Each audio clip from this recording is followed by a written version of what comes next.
Malaking usap-usapan ngayon sa NBA World ang lumalabas na report na posibleng targetin ang Los Angeles Lakers si Kawhi Leonard sa darating na summer free agency. Pero hindi ito simpleng free agent signing lang. May mas malalim na sitwasyon na kailangang linawin, lalo na dahil may issue na iniimbestigahan ng NBA tungkol sa umano'y paglabag sa liga rules na kinakasangkutan ni Kawhi. At ayon sa report, doon nakasalalay ang lahat. Kapag nakalusot si Kawhi at hindi napatawan ng magrat na barusa, doon palang gagalaw ang Lakers para subukang buuin ang isang bagong super team. Isang plano na posibleng magbago ng direksyon ng franchise. Ayon sa mga lumabas na balita, ang target na blueprint ng Lakers ay pagsamahin sina Giannis Antetokounmpo, Luka Doncic at Kawhi Leonard. Tatlong elite players na may magkakaibang playing style.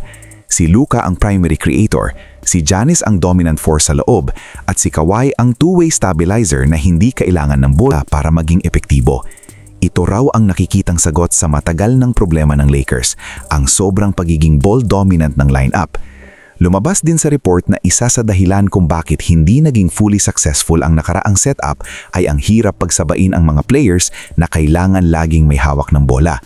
At dito pumapasok ang posibleng malalaking sakripisyo. Kasama sa sinasabing maaring bitawan ay si Austin Reeves na isa sa naging key contributors ng team sa mga nakaraang taon.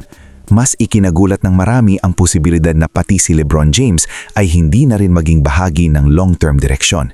Hindi dahil sa kakayahan, kundi dahil sa fit.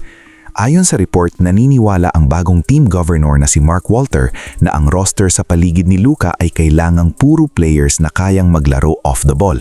Mga player na hindi kailangang mag-dribble ng matagal, hindi kailangan ng isolation, at handang gumawa ng trabaho sa depensa. Sa madaling salita, gusto nilang i-maximize ang system kay Luka, hindi pilitin si Luka na mag-adjust. Ito ang klaseng team building philosophy na nakikita natin sa mga modern contenders.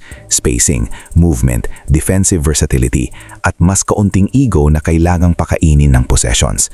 Pero may kasama ring risk ang planong ito.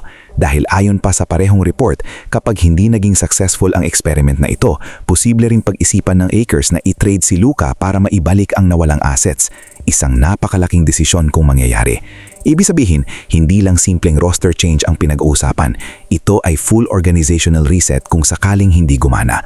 All-in move na may all-in consequence. Sa ngayon, wala pang final na desisyon.